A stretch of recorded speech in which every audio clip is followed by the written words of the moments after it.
যদি আপুনি ষ্টক মাৰ্কেটৰ প্ৰতি ইণ্টাৰেষ্টেড হয় তেতিয়াহ'লে ট্ৰেডিঙৰ কথা নিশ্চয় শুনিছে যে কোনোবাই হয়তো ট্ৰেডিং কৰি লাখ লাখ টকা উপাৰ্জন কৰিছে আৰু কোনোবাই হয়তো ট্ৰেডিং কৰি বহুত লাখ লাখ টকা লছো কৰি পেলাইছে তো যিসকল ষ্টক মাৰ্কেটত একদম নতুন হয় ষ্টক মাৰ্কেটত বিগিনাৰ তেওঁলোকৰ হয়তো বহুতেই বুজিয়েই নাপায় যে ট্ৰেডিং আসলতে কি হয় আৰু ট্ৰেডিং আৰু ইনভেষ্টমেণ্টৰ মাজত ডিফাৰেন্স কি তো বলক আজিৰ এই ভিডিঅ'ত একদম সহজতে বুজিবলৈ চেষ্টা কৰিম যে ট্ৰেডিং আসলতে কি হয় ট্ৰেডিং আৰু ইনভেষ্টমেণ্টৰ মাজত ডিফাৰেন্স কি আৰু ট্ৰেডিং কৰি সঁচাকৈ বাৰু এটা ৰেগুলাৰ ইনকাম বনাব পাৰিনে তাৰ আগতে বলক ভিডিঅ'টো আৰম্ভ কৰি লওঁ তো নমস্কাৰ বন্ধুসকল বিগ বুল ডিজিটেলৰ আৰু এটা নতুন ভিডিঅ'ত মই ৰবি আপোনালোক সকলোকে স্বাগতম জনাইছো তো বলক প্ৰথমতে বুজি লওঁ যে ট্ৰেডিং আসলতে কি হয় ট্ৰেডিঙৰ একদম সাধাৰণ অৰ্থটো হ'ল বাণিজ্য বা বেপাৰ কৰা ট্ৰেডিঙৰ একদম সিম্পল ডেফিনিশনটো হ'ল আপুনি আজি কিবা এটা কোম্পানীৰ শেয়াৰ কিনিলে আৰু সেইটো আজিয়েই বিক্ৰী কৰি দিলে মানে ষ্টক ট্ৰেডিঙত মানুহে কিবা এটা কোম্পানীৰ ষ্টক বাই কৰি সেইটো বেছি দিনলৈ হোল্ড কৰি নাৰাখে ধৰি লওক আজি আপুনি মৰ্নিং 500 টকাত কিবা এটা কোম্পানীৰ শেয়াৰ কিনিলে আৰু ইভিনিং হেটো আপুনি 510 টকাত সেল কৰি দিলে আৰু এই প্ৰসেছটোকে কোৱা হয় ট্ৰেডিং তো এতিয়া হয়তো ভাবিছে ইনভেষ্টমেণ্ট নহলে কাক কয় ট্ৰেডিং আৰু ইনভেষ্টমেণ্টৰ মাজত ডিফাৰেন্স কি তো ইনভেষ্টমেণ্ট মানে ধৰি লওক আপুনি আজি কিবা এটা কোম্পানীৰ শেয়াৰ কিনিছে আৰু হেটো কিনি পেলাই আপুনি 6 মাহ এবছৰ 2 বছৰ 5 বছৰ বা যিমান লং টাইমৰ কাৰণে আপুনি হেটো হোল্ড কৰি নাৰাখে কিয় তাক কোৱা হয় ইনভেষ্টমেণ্ট তো বেসিক্যালি ট্ৰেডিং আৰু ইনভেষ্টমেণ্টৰ মাজত মেইন ডিফাৰেন্সটো হ'ল সময় মানে ট্ৰেডিং একদম শৰ্ট পিৰিয়ডৰ কাৰণে হয় আৰু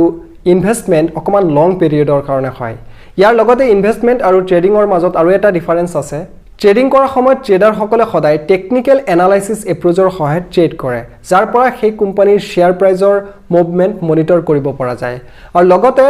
সেই কোম্পানীৰ শেয়াৰ প্ৰাইজৰ যোনটো ফিউচাৰ প্ৰাইস হেতু প্ৰেডিক্ট কৰা হয় ইয়াত এটো বিষয়ৰ পৰা কোনো প্ৰভাৱ নপৰে যে কোম্পানীয়ে কি কৰে কোম্পানীৰ ফিউচাৰ প্ল্যান কি বা কোম্পানীয়ে কি প্ৰডাক্ট সেল কৰে এইবোৰ বস্তুত ইয়াত গুৰুত্ব দিয়া নহয় ইয়াত কেৱল এটো বিষয়ত বেছি গুৰুত্ব দিয়া হয় যে সেই শেয়াৰ প্ৰাইজৰ মুভমেন্ট কেনে চলিছে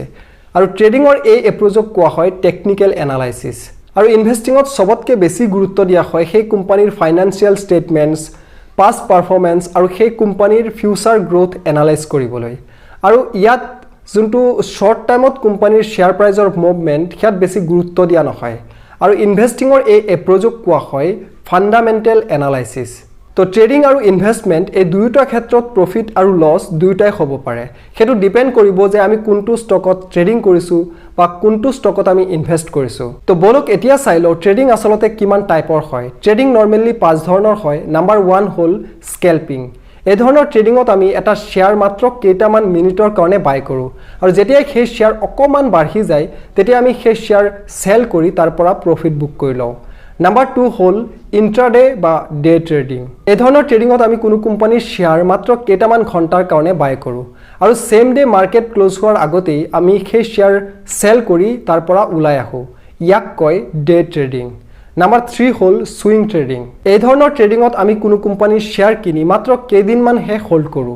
এসপ্তাহৰ পৰা 2 সপ্তাহৰ ভিতৰত আমি সেই শেয়াৰ সেল কৰি তাৰ পৰা ওলাই আহো ইয়াক কোৱা হয় সুইং ট্ৰেডিং Number 4 হল পজিশন ট্ৰেডিং এই ধৰণৰ ট্ৰেডিঙত আমি কোনো কোম্পানীৰ শেয়াৰ বাই কৰি মাত্ৰ কেইটামান সপ্তাহৰ পৰা 2-3 মাহলৈ হোল্ড কৰি ৰাখো তাৰ পিছত আমি সেই কোম্পানীৰ শেয়াৰ সেল কৰি তাৰ পৰা প্ৰফিট বা লছ বুক কৰি লওঁ Number 5 হল মোমেন্টাম ট্ৰেডিং এই ধৰণৰ ট্ৰেড এজন ট্ৰেডাৰে তেতিয়াহে ইউজ কৰে যেতিয়া নেকি কিবা এটা কোম্পানীৰ শেয়াৰ প্ৰাইস ওপৰলৈ গৈ থাকে আৰু তেতিয়া তেওঁ সেই কোম্পানীৰ শেয়াৰ কিনি লয় আৰু তেনেকুৱা কিবা এটা নিউজ বা ইভেন্টৰ কাৰণে ওয়েট কৰি থাকে যাৰ পৰা সেই কোম্পানীৰ শেয়াৰ প্ৰাইস কমিব পাৰে আৰু যেতিয়া তেনেকুৱা কিবা নিউজ বা ইভেন্ট আহে যাৰ পৰা সেই কোম্পানীৰ শেয়াৰ প্ৰাইস কমি যায় তেতিয়া লগে লগে তেওঁ সেই শেয়াৰ সেল কৰি তাৰ পৰা প্ৰফিট বুক কৰি লয় এই ধৰণৰ ট্ৰেডিং অকমান ৰিস্কি হয় কিন্তু এনেকুৱা ধৰণৰ ট্ৰেডিঙকে কোৱা হয় মোমেন্টাম ট্ৰেডিং তো এতিয়া মেইন প্ৰশ্নটো হ'ল যে আমি ট্ৰেডিঙৰ পৰা এটা ৰেগুলাৰ ইনকাম বনাব পাৰিনে তো ইয়াৰ একদম সিম্পল আনসাৰ হ'ল ট্ৰেডিঙৰ পৰা আমি নিশ্চয় ৰেগুলাৰ ইনকাম বনাব পাৰি কিন্তু এটো বিষয় ইমান ইজি নহয় তো যদি আপুনি ট্ৰেডিঙৰ পৰা ইনকাম কৰিম বুলি ভাবিছে তেতিয়া হলে আপুনি টেকনিক্যাল এনালাইসিসৰ সম্পূৰ্ণ নলেজ আপোনাৰ থাকিব লাগিব